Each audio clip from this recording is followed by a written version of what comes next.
Well, today's the day, folks. This is the finale portion of Mario Kart Arcade GP2, and I'm afraid that we're probably not going to be able to touch upon more Mario Kart for a really long time, assuming if they're able to do Mario Kart 9 eventually in the future or something. I have no idea. Hey, what's up, ladies and gentlemen? It is I am the one and only Maxi here. Now I'm of course back for yet again for the likes of the Maxi Toys videos. Ladies and gentlemen, welcome back for some more of Let's Play of Mario Kart Arcade GP2 for the arcade machines or on the Wii emulation on the Homebrew channel. So last time we managed to accomplish the Bowser Cup with Bowser himself, and we did manage to take down not just Bowser, but Mecha Bowser for a change. So today, for this particular video, this will be the finale of the forms of Mario Kart Arcade GP2. That's what it appears to be. We're going back onto the forms of the familiar Rainbow Cup ever since in Mario Kart Arcade GP1. And this time around though, rather than just trying to select Toad as towards the very end, so instead, we're going to be selecting the one and only Mario himself. So as a result, just like in any other Mario Kart Let's Plays in the past, that I always attempt able to select Mario for the final cups for the entire Let's Plays themselves. So, anyways, without further ado, let's get into action with the forms of, well, the Rainbow Cup. So, as we expected, much like the first game, it's a Master Class difficulty, or the Master difficulty with the entire cup. So yeah, let's get to it, and I have no idea what's up with the graphical glitch here and there. Again, this is probably because it's on the emulator, so yeah, forgive me if I botched it. So anyways, let's hop into round 1, and okay, so we're gonna be able to select these 3 items here. Oh yeah, I just realized that unlike the first game, that the first round you're able to come across into for the sake of the Rainbow Cup, that you have to do the entire race without using any items at all. So because you have to be itemless in order able to actually win the race or win the actual round. So else in here, you can now able to use items from the likes of the forms of the first round in the Rainbow Cup now. So something's well classified for noticing this from the start. So although the actual priced item for this round remains the same, it's like the actual padlock, which I don't know exactly what that does though. So anyways, let's begin the forms within the first track in terms of the Rainbow Cup, and that's what appears to be the Rainbow Coaster. So yeah, pretty much exactly like the forms of how it does in Arcade GP1, except now that Waluigi and Momenchi now joins into the actual tracks like these ones. So, and as to be expected that the difficulty might start to get a bit ramped up a bit, but as a result though, this is still in 100cc, so again, I wasn't expecting if I was going to able to be up for the challenge for 150cc, but unfortunately it's too late for now. So yeah, today's date is of course the 19th of December today, in this case in 2021 today, so not much else to talk about apart from the fact that, well, I think relatively speaking, it's just the fact that we've only got about 6 more days to go until specifically Christmas is around the corner. So yeah, we are practically almost there for this point. And also to top it all off is the fact that I'm pretty sure that we've only got about 13 days to go until specifically we moved on to a new year, which is of course 2022. So yeah, it should be exciting, all things considered, and yeah, I'm actually really looking forward to see how 2022 has to offer. Well, at least it wasn't until whenever we move on to, well, let's just say the final Let's Play throughout the 2021 year, which I'm probably not going to talk about until when we get to the point where whenever we get towards the end at the very least. So, anyway, so and also, one thing I should probably point things out as well is the fact that from the likes of the forms of, I would classify for saying that, at least depending on what version of Mario Kart Arcade GP2 you're playing, that either on the emulator, on the actual PC, or the Wii Homebrew channel thing, at least depending on what version of the game you're playing, that I'm presuming that you will have to able to select 3 randomizable items on depending on what version of the game you're playing. So, at least unlike the forms of how it does it on the Mario Kart version of that particular... I have no idea what specific version my downloadable version of this emulation was it is, because, well, I know for the fact that it's been about A few days since I actually known about the forms of specific facts about the forms of this game. Well, aside from the fact that the last time I played this game was actually yesterday, since in the Bowser Cup. At least we're hoping that the game will not crash every once in a while, unlike in Bowser Cup, to be expected. So, there we go. We've managed able to win the first round on the Rainbow Cup, and that is, of course, in Rainbow Coaster. So, pretty cool track though, especially noticeable that, although keep this in mind, is the fact that the actual, the tracks themselves are gonna get much more tougher. Although, what's also worth noting for, that, well, at least specifically, that one thing I forgot to mention about, from the likes of Mario Kart Arcade GP1 Let's Play, for some reason, is the fact that it's way impossible to able to fall off the courses this time around, because I'm pretty sure it's filled to the brim with guardrails here and there, so I'm guessing it's more accurately just for the sake of likely, well, it might be hard to explain. So, anyways, let's move on to the next course, which appears to be Rainbow Downhill. And since we're on to round 2, so this means that the entire item selection are all gonna be dash mushrooms. So, just like the forms of how it does it on the first game, that we have to win the actual rounds on the specific conditions. So, yeah, that's pretty much about it. Until whenever we move on to round 3, which is of course we're going back onto Rainbow Coaster. Oh boy, I think we'll come across into Thundersticks again. So, yeah, that pretty much explains about that specific topic, so. Oh, and also, in addition to the forms of how the fact that, well, not to mention though, that we have to come across into the exact same, well, environment sometimes for the sake of the second half of the track. Between Rainbow Coaster and how the hell did that opponent, I don't know what opponent that was, but I'm pretty sure it's Donkey Kong, or is it Blinky? I have no idea because I wasn't paying attention. Who is this? Oh, it's Blinky. Okay, I totally forgot about that. Blinky just managed to bypass me completely.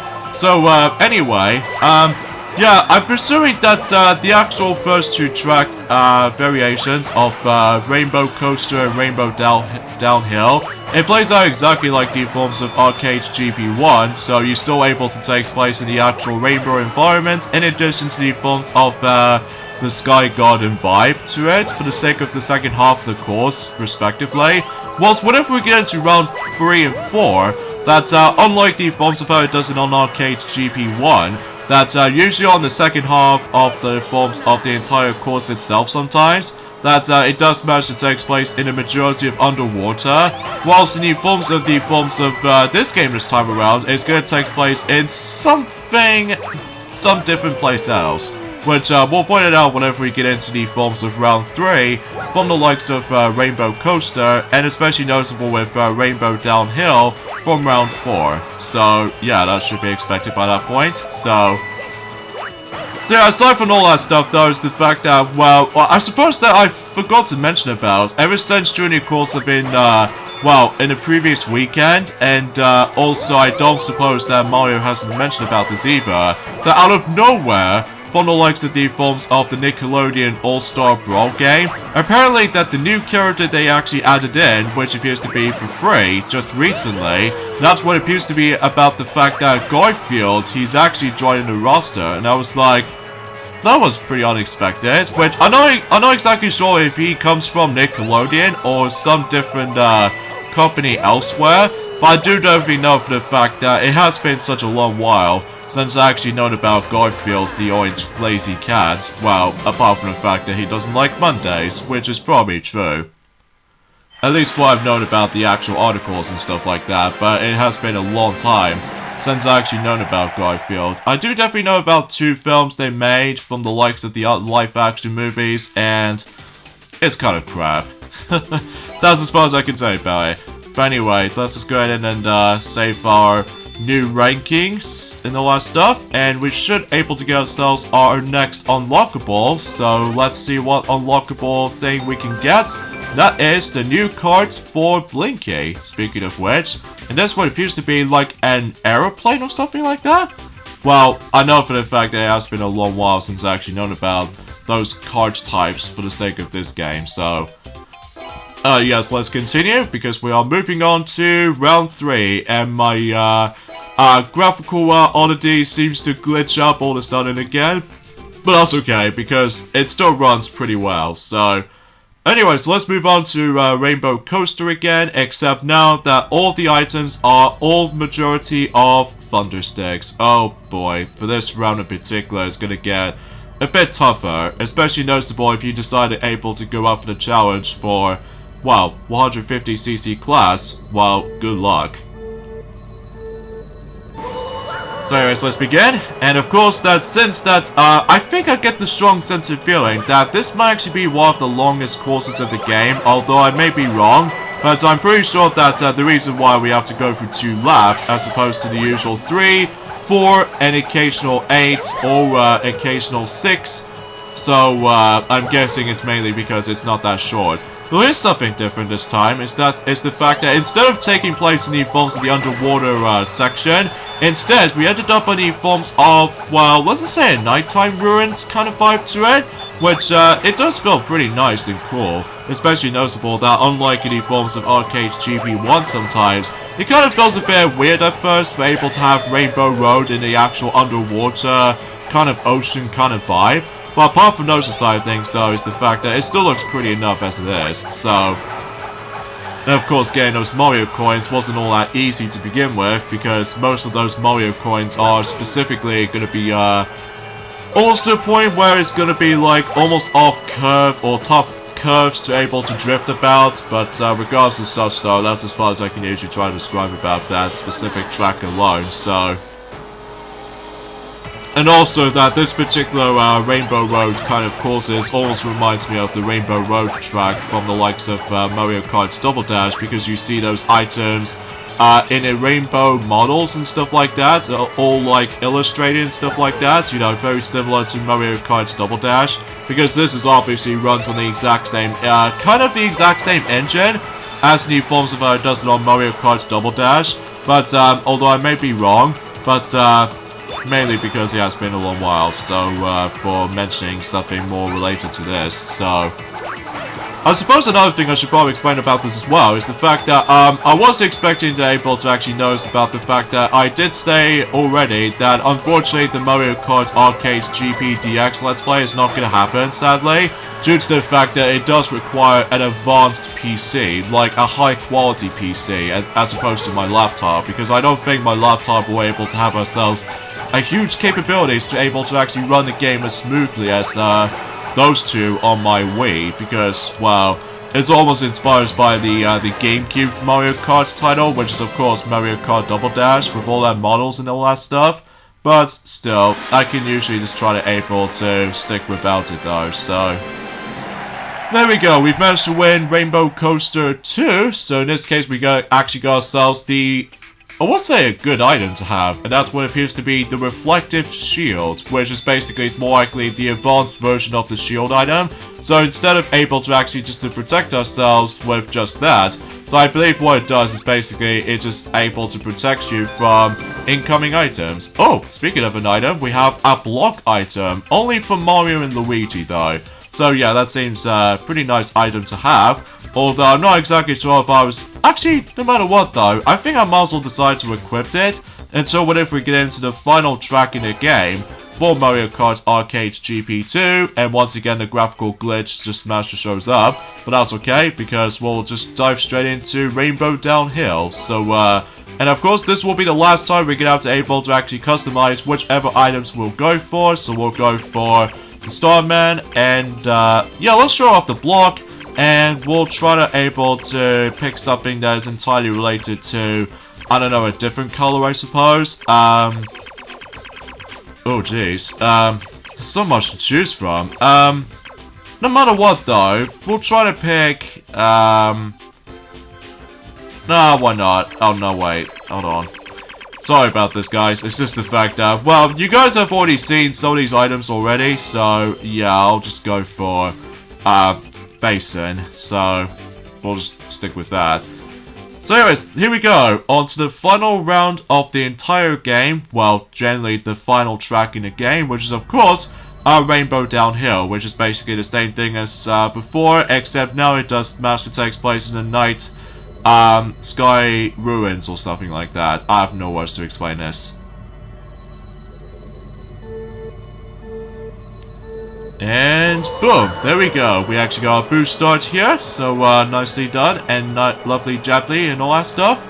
So, and of course that's how we can now able to actually use whatever items we go for. Unlike round 2 and round 3, that we have to basically start with just one item, which is round 2 for dash mushrooms, and then round 3 for thunder sticks, obviously. So yeah, that's as far as I can say in terms of the forms of Mario Kart Arcade GP2. I'll get to my final thoughts of this game until whenever we get into the challenge game, and as a result of that stuff though is the fact that, wow, I suppose I should probably mention about this as well, is the fact that unlike in Mario Kart Arcade GP DX, that specifically on the latest updated versions of Mario Kart Arcade GP DX, every now and then, they do have something like related to a leveling drifting system, which as a result though, that every time you decide to drift, and basically if you do manage to drift, the actual number gauge is decide to show up between either 1, 2 or 3. And I think the 3 is definitely the highest in terms of the drifting system.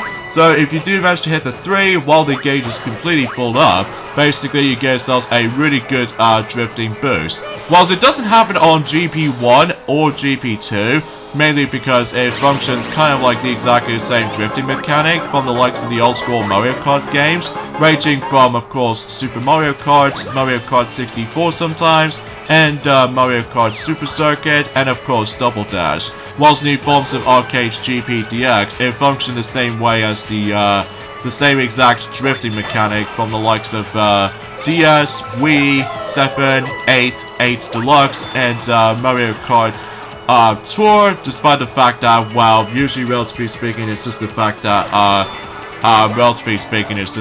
it's been such a long while since I actually did manage to play Mario Kart Tour, since, well, the new tour just came up. So, now I'm sure that, I believe that, Mario has technically already mentioned about this ever since in the actual finale portion of the video, from the likes of WarioWare Inc. Minigame Mania, or some toys else, has already mentioned about from the likes of, well, Nights into Dreams. So, anyways, let's just use the actual Starman here, so just in case we won't get any harm by any items at all. So, it feels like so far that we are way up ahead than everyone else. I think it's clearly because they just keep on getting hit by a multitude of items. So, there we go, we basically managed to able to not only complete Rainbow Downhill for the second time in this game, but also we've managed able to get into first place. And on top of that, we actually got not only the kind of like a magic paintbrush item from Super Mario Sunshine, but also we got ourselves the 8th and the final cup in the game. So yeah, we actually accomplished everything. Well, minus the forms of the Yoshi challenge. So, anyways, let's move on to the final challenge game, which is 1v1 or 1 versus 1 battle with Robo Mario. So, you have to reach the goal faster than Robo Mario, and hopefully you'll win some Mario coins if you manage to beat him. So, basically the exact same challenge as the first game. So, and I believe this does manage to take place in Rainbow Coaster, but something about the forms of that particular footage from earlier ago, that you know, with that Robo Mario just somehow managed to able to make his way back into the forms of the Rainbow Road environment kind of vibe to it, although that the actual challenge is pretty difficult, just like the forms have in the first game, so nothing too different from here, and I do apologize for that. Ringtone just keeps on like jinging all of a sudden, and I think it's mainly because it was actually my mushroom power-up jingle, so I do apologize for that. So yeah, we ended up back in the underwater environment ever since the first game apparently, so yeah, that's a bit weird. So anyways, the entire challenge is pretty much exactly the same as the forms of in the first game, except the fact that, well, with a much more upbeat music, and also that you can able to win Mario coins if you manage to win. So yeah, let's get to my final thoughts of Mario Kart Arcade GP2 to see if my final thoughts of the game, so that way we can able to actually, well, I'm afraid to say that this is the only point where we're able to actually decide to take a break on the majority of the Mario Kart Let's Plays every now and then now. mainly because about the fact that, well, we basically done most of them. Well, mind you, a couple of exceptions being Mario Kart Arcade GP DX, and also Mario Kart Arcade GP VR, and of course Mario Kart Tour and Mario Kart Live Home Circuit, so yeah, that's basically how this goes. So anyway, let's get to my final thoughts of this game to see if how I think about it. I actually really enjoyed this game, couldn't think about it. I think I enjoyed this a bit more than he forms about it does on the first game. Because mind you, about the fact that I do really still enjoy the game as it is. Well, usually I think the second game is my top priority when it comes to not only for my nostalgia memory, but also is the fact that it is a super blast to play. Even especially noticeable with, oh, we got a chain jump. Huh. But it's only for Mario and Luigi, so yeah, that's that. So yeah, once you finish up with the Rainbow Cup, then basically, oh, we get ourselves a special message here. 100cc clear. So this means that I think you're able to actually just to go and do the SP challenge as well, which is basically, it's like, well, it's kind of hard to say, honestly. So we got ourselves the staff credits, which is kind of like the same thing as the first game, except now we can able to see the rest of the drivers driving across the credit sequence. And yeah, that's pretty much about it. Although the graphics are exactly the same as the first game, so nothing different from there. Although I will say, it's the fact that the music itself, especially with the new courses they added in, oh man, they are so good.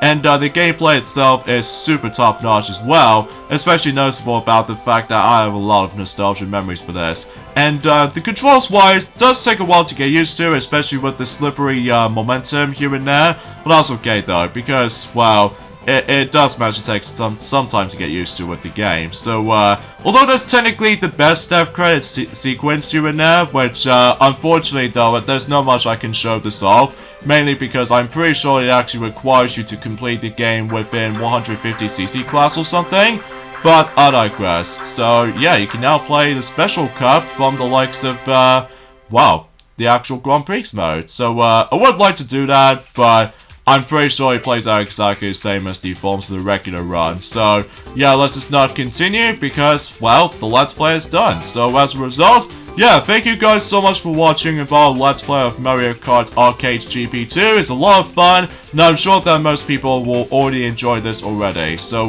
yeah, this is me, Maxi, from the likes of the Maxi Toys videos. And until then, let's hope if Mario Kart 9 for the Nintendo Switch will make it happen. But if not, then that's pretty much it for the rest of the Mario Kart game series. Well, minus some exceptions, mind you. So, this is me, Maxi, from the Maxi Toys. And until then, I am out of here. See you then.